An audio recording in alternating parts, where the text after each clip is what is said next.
আজ বুঝলাম সত্যি কবিরা কেন এত প্রকৃত প্রেমী হতো, তারা কেন প্রকৃতির কোলে বসে এত কবিতা লিখতো, গল্প লিখতো। সত্যি তাই, এই যে মনমুগ্ধ করা পরিবেশ, সত্যি তোমার মনটাও কিন্তু কেড়ে নেবে, এতটাই সুন্দর দেখতে। তো তুমিও যদি এরকম সুন্দর জায়গা দেখতে চাও, অবশ্যই পুরো ভিডিওটা দেখো, কোথায় তাই জেনে যাবে। তো চলো চলো শুরু করা যাক। আমরা তো শেষে পৌঁছালাম হাওড়া স্টেশন থেকে রাঁচি। হ্যাঁ, এবার বুঝতে পারলে তো কোথায় যাচ্ছি। রাঁচি স্টেশনে আমরা পৌঁছালাম 4:30, মানে ভোর 4:30। একটু অন্ধকার চারিদিকটা। এই যে ছেলে আর ভাইপো দুজনে কিন্তু ট্রলিটা আগিয়ে নিয়ে যাচ্ছে, তাদের কারোর প্রয়োজন নেই, তারা একাই সব পারবে। তো আমিও পিছনে এইভাবে যাচ্ছি একটু ভিডিও করতে করতে। তো অনেকটাই রাত, যেহেতু চারিদিক অন্ধকার ছিল। ছুটির সময় যদি চান 2 বা 3 দিনের জন্য সুন্দর কোনো প্রাকৃতিক দৃশ্য দেখতে, তাহলে কিন্তু অবশ্যই আমি বলবো এইরকম একটা জায়গা থেকে ঘুরে আসতে পারো, যেটা হবে চারিদিকে মনোমুগ্ধকর পরিবেশ, ঠান্ডা শান্ত জায়গা, মানে সত্যিই দৃশ্য দেখলে চোখে ভোলার নয়। তো চলো পুরো ভিডিওটা দেখো। স্টেশন থেকে বেরিয়ে আমরা একটা গাড়ি করে নিলাম একটু হোটেলে পৌঁছানোর জন্য। পাশাপাশি হোটেল আছে অনেক, তোমরা চাইলে 10 মিনিট হাঁটা পথেও যেতে পারো, হোটেল পেয়ে যাবে, প্রচুর হোটেল আছে। তো আমরা আমাদের পছন্দ মতো একটা হোটেল নিয়েছিলাম। এই যে হোটেলের কন্ডিশনটা একটু দেখে নাও, খুব সুন্দর ছিল রুমগুলো, বেশ সুন্দর করে সাজানো গোছানো, বাথরুমের অবস্থাও কিন্তু বেশ সুন্দর ছিল। এই যে দেখো পুরো রুমটা একটু দেখিয়ে দিই। রিজনেবল প্রাইস, খুব বেশি প্রাইস না। তোমরা চাইলে কমেন্টে জানাতে পারো, তাহলে আমি তোমাদের জানিয়ে দেবো কত কী নিয়েছে। এই যে দেখো এসি নন এসি 2 রকম ব্যবস্থাই আছে। তো আমরা যেহেতু দুটো ফ্যামিলি গিয়েছিলাম, তাই দুটো রুম আমাদের ছিল। দুটো রুমের অবস্থা দেখেছো, বেশ সুন্দর না? রুম দুটো সত্যি খুব ক্লিন ছিল এবং বেশ সাজানো গোছানো। আমার তো খুবই ভালো লেগেছে, বিশেষ করে এই যে বাথরুমটা খুব ক্লিন ছিল, জানো, দারুণ। আর এই যে দেখো করিডোরে ছেলে আর ভাইপো দুজনে খুব সুন্দর করে এনজয়। তো সকাল 9টা পর্যন্ত আমরা একটু হোটেলেই রেস্ট নিয়ে নিলাম। 5টা থেকে 9টা একটু ঘুমিয়ে নিলাম, যেহেতু সারা রাত জার্নি ছিল, ঘুম হয়নি। পরের দিন সকাল 9টায় ওঠার পর রেডি হয়ে আমরা বেরিয়ে পড়লাম। এবার যাব সত্যি সেই প্রাকৃতিক সৌন্দর্য দেখতে, যার জন্য এত দূর ছুটে আসা। তো সকালেই গাড়ি করা ছিল, রাত্রি আমরা গাড়ি রেডি করে রেখেছিলাম, সেই গাড়ি এসে দাঁড়াবে, আমরা সকলে যাব। তো এই যে দেখো এখানে ছিল রিসেপশনে দাদা মানে কথা বলছে, অন্য আরও সব এসেছে, তারাও কথা বলছে। এই যে বরমশাইও দাঁড়িয়ে আছে। চলো পুরো হোটেলের বাইরেটা একটু তোমাদের ভিউটা দেখিয়ে দিই। সত্যি হোটেলের ভিউটা কিন্তু সত্যি খুব সুন্দর ছিল। এখন এদিকটা কাজ হচ্ছে, বাট সব মিলিয়ে বেশ সুন্দর হোটেলটা। এই যে দেখো প্রাকৃতিক দৃশ্যটা দেখেছো হোটেলটাও বেশ সাজানো গোছানো, খুব সুন্দর করে ডেকোরেশন করা। চাইলে তোমরা অবশ্যই রাঁচি গেলে এই হোটেলটাতেই থাকতে পারো, দেখবে খুব সুন্দর। হোটেল ব্লুজুম নামটা আশা করি দেখে নিয়েছো। যেহেতু গাড়ি আসতে 2 মিনিট লেট হচ্ছে, মানে কিছুক্ষণ একটু লেট হচ্ছে, ছেলে করিডরটাই বেশ খেলা করছে আর চকলেট খাচ্ছে, তাই আমি একটু তাদের ভিডিও করলাম। চলো এবার গাড়ি তো এসে গেছে, গাড়ির মধ্যে আমরা উঠেও আজ তো ছিল আমাদের প্রথম দিন এনার্জিটাই আলাদা থাকে। তো গাড়িতে সবাই খুব আনন্দ করছে। এই যে ভাইপো আমি ভিডিও করছি দেখে সেও একটু টাটা করছে আমাকে। আর এই যে পিছনে ছেলে বসে আছে ওর আব্বুর কোলে, দেখেছো? খুব এনজয় করতে করতে আমরা কিন্তু এগিয়ে যাচ্ছি আমাদের সেই সৌন্দর্য, প্রাকৃতিক সৌন্দর্য দেখার উদ্দেশ্যে, যেটা ছিল সত্যি অসাধারণ ভিউ। মানে এই রকম ভিউ দেখবো আমরা কিন্তু আগে কখনোই, মানে আসার আগে ভেবে আসিনি যে এত সুন্দর দৃশ্য আমরা দেখতে পাবো। তো খুব ভালো লাগলো সত্যিকারে, মন থেকে বলছি তোমরা চাইলে অবশ্যই ভেবো না রাঁচি সেখানে আবার কি দেখার জিনিস আছে। না সত্যি, যারা এটা ভেবে থাকো তারা কিন্তু একদম ভুল করছো। আমিও এটাই আমার ধারণা ছিল যে রাঁচিতে আবার কি দেখার থাকতে পারে। তো না, সত্যি দেখার জিনিস মানে অসাধারণ সব জিনিস আছে, যেগুলো দেখলে সত্যি তোমার মন ভরে যাবে। মানে প্রাকৃতিক সৌন্দর্য জিনিস যে এত সুন্দর হয়, মানুষে গড়া সাজানো জিনিস তো অনেক আছে, বাট প্রকৃতি থেকে সাজানো জিনিস যে এত সুন্দর হয়, না দেখলে অবশ্যই মিস করবে। জাস্ট রাস্তাগুলো দেখো জঙ্গলের মধ্যে দিয়ে, মানে আলাদাই একটা অনুভূতি ছিল। দেখেছো চারিদিক শুধু এই রকম জঙ্গল, আর মাঝে এত সুন্দর রাস্তা। মানে পুরো শহরটা কিন্তু বেশ সাজানো গোছানো। হতে পারে হয়তো খুব একটা মানুষের আনাগোনা নেই, কমজনই মানে এই যে ট্যুরিস্ট স্পট যেগুলো হয়েছে সেগুলো তো মানুষ যায়, বাট সেরকম না, তবুও বেশ সাজানো গোছানো। এই যে দেখো জঙ্গলগুলো দেখেছো, এখানে নাকি আগে বলছে হাতি বেরোতো, বাট এখন আর সেভাবে কিছু দেখা যায় না। খুবই এনজয় করছিলাম আমরা। আর এই যে ভিডিও করতে তো বেশ মজা লাগে, তাই না বলো? বেশ এনজয় করছিলাম।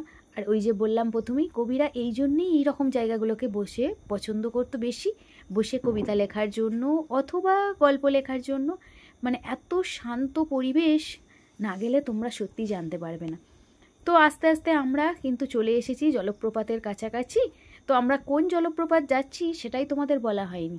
আমরা যাচ্ছি হুড্রু জলপ্রপাত বা হুন্ড্রু বলতে পারো, মানে হিন্দি অথবা বাংলা দুটো মিশিয়ে, মানে ইংলিশ হিন্দি মিশিয়ে এটা কেউ বলছে হুড্রু, কেউ বলছে হুন্ড্রু। তো আছে প্রচুর সিঁড়ি, এই যে সিঁড়িগুলো বেয়ে আমাদের কিন্তু নিচে নামতে হচ্ছে। অনেকে বলছে এখানে 760 সিঁড়ি আছে, বাট কেউ গুনেছে কি কোনো দিন তা আমি জানি না, আমরাও গোনার সময় পাইনি। তো আমরা টিকিট কেটে এখানে চলে এসেছি। এখানে টিকিট আছে, গাড়ি রাখার আগে ওখানে টিকিট কাটা হয়েছে, সেটার ভিডিওটা নেওয়া হয়নি কোনো কারণবশত। তো চলো এরপর আমরা একে একে, যেহেতু হালকা বৃষ্টি পড়ছে, ছাতা হাতে একে একে নামছি। ছেলে দেখো মামার কোলে করেও কিন্তু পুরো রাস্তাটা নেমেছে, বাট ওঠার সময় কিন্তু আর মামার কোলে যায়নি, ওঠার সময় ওর আব্বুর সঙ্গেই উঠেছে। দেখতে পাচ্ছ এই যে সিঁড়িগুলো খুব পাতলা, বাট নামতে কোনো প্রবলেম না। ওঠার সময় যে কি কষ্ট, সত্যি না নামলে কিন্তু আমরাও বুঝতে পারতাম। যখন প্রথমে নামছিলাম তখন সকলে যারা উঠে আসছে তারা বলছে বাট আর যেও না, ভীষণ কষ্ট। কিন্তু কি করব বলো, মন কি মানে, এত সুন্দর প্রাকৃতিক দৃশ্য না দেখে কি যাওয়া যায়? কবিতা নাই লিখলাম, কিন্তু চোখের দেখা তো দেখতে হবে। দেখেছো, দেখতে ভিউটা জাস্ট দেখো কতটা সুন্দর, দেখো তো। পুরোটাই ছিল পাইনের বাগান উপরের দিকে, মানে পাহাড়গুলোতে। আর এই যে একটা একটা সাইনবোর্ড দেখে দেখে আমরা নিচের দিকে নামছি। আর এই দেখো হালকা একটু দেখা পেয়েছি, দেখতে পেয়েছো? আর শব্দ ছিল ভীষণ, জলের স্রোত বা গতির শব্দ। এখানে কিছু এরকম কাঠের জিনিস বিক্রি হচ্ছে যেগুলো দেখতে পাবে তোমরা, বাট প্রাইসটা একটু বেশি আমার মনে হয়েছে। তো সত্যি হাতের কাজের দাম তো একটু হয়। এই যে দেখো ছেলে কিন্তু কোল থেকে নেমে এবার হেঁটে নামছে, একটু একটু করে হাঁটছে, সে তো বাচ্চা, অতটা হাঁটতে আর পারছে না। দেখো বেশ ভালো লাগছিল, তাই আমি একটু ভিডিও করেছি, কারণ তারও এই প্রথম জার্নি দূরে কোথাও। দীঘা গেছে বাট দূরে কোথাও এই ফার্স্ট, খুব এনজয় করেছি। তো মাঝ রাস্তায় আমরা কিন্তু সকলে খুব হাঁপিয়ে গিয়েছিলাম, তাই একটু গলা ভিজানোর জন্য নিয়ে নিলাম এই যে ছোলা মাখা আর শসা। আর এই যে দেখো দেওয়ার স্টাইলটা দেখেছো, আমাদের এদিকে তো সবাই মানে প্লাস্টিক অথবা কাগজের ঠোঙার মধ্যে দেয়, ওখানে সব এরকম গাছের কাঁচা পাতায়। দেখো তো কতটা সুন্দর লাগছে, মানে এটা আমার কাছে বেশ ইউনিক লেগেছে, তাই আমি ভিডিও করেছি, মানে তোমাদেরকে শুধু দেখাবো বলে। আর এই যে দেখো ছোলা মিক্সার একটা বানিয়ে দিচ্ছে, সেটারও আমি একটা ছোট্ট ভিডিও নিয়েছি। মানে এইরকম নতুন জায়গায়, নতুন পরিবেশ, নতুন কিছু দেখতে বেশ ভালোই লাগে। নাই হোক না কেন, কবিতা লিখতেই হবে এমন কি কথা আছে বলো? মনটা তো আনন্দ পেতে হয়, মানে মনের আনন্দ একটা আলাদা জিনিস, মানে মনের শান্তি, মনের তৃপ্তি, সেটা কিন্তু সত্যিই আলাদা। বেশ ভালো লাগছিল। এই যে সুন্দর করে মেখে, আর ওই যে কাঁচা পাতা, আবার চামচটা দেখেছো? চলো আবারও দেখতে পাবে, পুরো ভিডিওটা দেখো কত সুন্দর চামচ। ওখানকার সব জায়গায় যতগুলো ওয়াটারফলস আছে, সব আশপাশে এরকম ছোটোখাটো যা খাবার বিক্রি হচ্ছে, সবই কিন্তু ন্যাচারাল জিনিসের মধ্যে দিয়ে দিচ্ছে। মানে ওই যে পাতা অথবা চামচ যেটা বানিয়েছে সেটাও ওই যে পাতা কেটে, শক্ত পাতা দিয়ে। চলো এই যে দেখেছো পাতাটাকে একটু ফোল্ড করে নিয়ে তার মধ্যে এইভাবে দিয়ে দিচ্ছে ছোলাটা। বেশ ইউনিক লাগছে না? অবশ্যই কিন্তু তোমরাও কমেন্টে জানাবে। আর এই যে দেখো চামচটা এবার দেখাবো, চামচটা দেখলে বুঝতে পারবে কতটা সুন্দর একটা জিনিস। এই যে দেখেছো এইরকমভাবে পাতা কেটে, পাতা দিয়ে তারা চামচ বানিয়ে দিচ্ছে। দেখো তো কতটা সুন্দর লাগছে না? মানে সত্যি প্রকৃতির কোলে এত সুন্দর সুন্দর জিনিস, সত্যি মনটা কিন্তু ভরে গেছে। চলো এরপর এরা যেখানে থাকে, মানে এদের একটা বাসস্থান তো আছেই, বাট পাহাড়েও ছোটো ছোটো এদের একটা করে বাড়ি আছে, সেই বাড়িটা তোমাদের দেখাবো। মানে কতটা যে কষ্টের মধ্যে দিয়ে থাকে এখানকার মানুষেরা। দেখো চলো বাড়িটা দেখাই। সাইডে একটা ছোট্ট রাস্তা দিয়ে উঠে পাথর সাজিয়েই তারা কিন্তু বাড়িটা বানিয়েছে। একটাই রুম আছে, এই যে এইভাবে পাথর দিয়ে সাজানো। তারা এখানে আগে থাকতো, বাট এখন আর থাকে না, মানে প্রচণ্ড সাপের উৎপাত আছে, তাই এখান থেকে এখন চলে গেছে। বাট জিনিসপত্র কিছু কিছু এখনও আছে, তারা রেখেছে। এইভাবে তাদের জীবন চলে। এই যে দেখো, এই যে দাদাটা আর এই দিদিটা, একটা ছোট বাচ্চাও আছে তাদের সঙ্গে। দেখতে দেখতে আমরা আবারও নিচে সিঁড়ি দিয়ে নামতে শুরু করলাম সেই জলপ্রপাত দেখার উদ্দেশ্যে। এটা কিন্তু এখনও অনেকটা দূরে আছি আমরা, খুব যে কাছে এসেছি তা না, তবুও হালকা একটু দেখা যাচ্ছে বলে মনটা হলো। চলো এই যে দেখেছো কতটা জুম করে তোমাদের দেখালাম, ওখান পর্যন্ত আমাদের নামতে হবে, তবেই আমরা কিন্তু আসল জলপ্রপাত যেটা সেটা দেখতে পাবো। দেখেছো একে একে হেঁটে, আগে কিন্তু এরকম সুন্দর সিঁড়ি ছিল, বাট এখন নষ্ট হয়ে গেছে, নাকি আবারও নতুন করে সিঁড়ি তৈরি হবে, তাই এই অবস্থা। আর এই যে দেখো আসল প্রাকৃতিক দৃশ্য, যেটা দেখলে সত্যিই মন ভরে যায়। দেখো তো তোমাদের কেমন লাগলো? যদি ভালো লাগে অবশ্যই কিন্তু কমেন্টে জানাবে, কমেন্টটা করতে ভুলো না। জাস্ট দেখো ভিউটা, চারিপাশের ভিউ। জানি ভিডিওটা একটু লেন্দি হয়ে গেছে, বাট কি করব বলো, সমস্ত কিছুটা দেখতে গেলে একটু তো বড় হবেই, না হলে এই রকম সুন্দর দৃশ্য কি সহজে দেখা যায়? এই যে দৃশ্যটা দেখতে গেলে একটু তো কষ্ট করতেই হবে। চাইলে পুরো ভিডিওটা দেখতে পারো, নইলে শুধু শেষ অংশটুকুই দেখো, তাহলেই জানতে পারবে প্রাকৃতিক দৃশ্য কাকে বলে। মানে প্রকৃতি এত যে সাজানো গোছানো হয় সত্যি। দেখো এবার এই রকম সুন্দর পাথর বেয়ে আমরা কিন্তু আস্তে আস্তে নেমে যাচ্ছি জলপ্রপাতের দিকে, মানে কাছে, আরও একটু কাছে। বেশ টানছে, মনে হচ্ছে যেন ছুটতে নেমে যায়, বাট কি করব বলো, জীবনটারও তো একটা দাম আছে, তাই এই দূর থেকেই তাকে উপভোগ করলাম। আর এই যে দেখো এত ভেপার হচ্ছে, মানে জলটা অতটা উঁচু থেকে পড়ছে তো, তাই চারিদিক যেন মনে হচ্ছে কুয়াশায় ভরা। জাস্ট লুকটা দেখো, আর গর্জনটা সেটা তো বলার কথা নয়। ছেলে তো আমার ভয়ই পেয়ে গিয়েছিল, সে তো আর কোল থেকে নামছিল না। দেখেছো জাস্ট লুকটা দেখো, এটাই সব থেকে বড় জলপ্রপাত মানে রাঁচির মধ্যে। বাট আরও আছে প্রচুর জলপ্রপাত আমরা দেখেছি, সবগুলোই আস্তে আস্তে তোমাদের সঙ্গে শেয়ার করব। বাট এটার সৌন্দর্য আলাদাই, এর সঙ্গে কারোর তুলনা হয় না। মানে বর্ষার যে রূপ সেটা এখানেই বোঝা যায়। অন্য সময় এত জল থাকে না, পরিমাণ মতো কমই থাকে জলের পরিমাণটা, বাট বর্ষার রূপটা আলাদাই।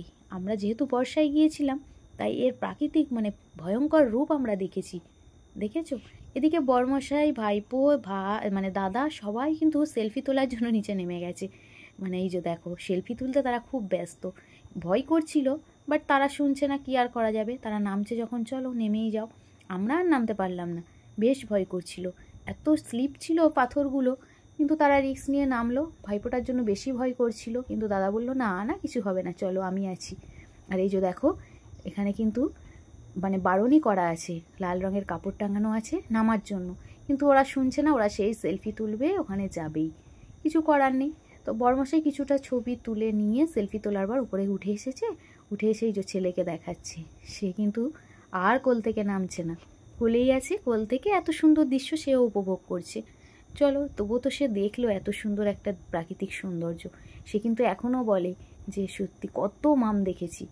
এই যে দেখো আমি আরও একটু সুন্দর করে ভিডিও করলাম, পোস্ট করব বলে তোমাদের সঙ্গে। দেখো তো দেখতে কেমন সুন্দর লাগছে না? সত্যি অপূর্ব সুন্দর দৃশ্য। গর্জনটা একটু তোমাদের শোনাবো, তো দাঁড়াও, তার জন্য একটু অপেক্ষা করতে হবে। জাস্ট জলটা দেখো, এত পরিমাণ জল ছিল, সত্যি কি বলবো, এই জলের মধ্যে দিয়ে মানে কিছু বলার নেই। ভয়ও করছে দেখে কাছে যেতে, আবার ইচ্ছেও করছে চলো একবার কাছে যাই। ভাইপোকে দেখে আমি আবার একটু ভিডিও করলাম, ওকে বললাম চল একটু দাঁড়া, এইভাবে আমি একটু ছোট্ট ক্লিপ নিয়ে নিই। আর এই যে দেখো অন্য দিক দিয়ে আরে একটু কাছে যাওয়া যায়, তো সেদিক দিয়ে আমরাও গেলাম। বাট এত পরিমাণ জলের ভেপার ছিল, মানে ভিজে যাচ্ছে, মনে হচ্ছে যেন ওখানেই বৃষ্টি হচ্ছে, জলটা পুরো যেন গায়ে এসে লাগছে। তাই বর্মশাই আর বেশি গেল না, আমি একটু কাছে গিয়ে ভিডিও করে নিলাম। আর এই যে দেখো সকলে ভিডিও করছে, ছবি তুলছে, মানে সত্যি জায়গাটা এইভাবেই এনজয় করার মতো। দেখেছো আরও একটু কাছ থেকে আমি ভালো করে ভিডিও নিলাম। অনেক একটু বক বক করলাম, কিন্তু কি করব বলো, জিনিসটা বোঝানোর জন্য তো বকতেই হবে। তো দেখা হয়ে গেছে, এবার আমরা ফেরার পালা।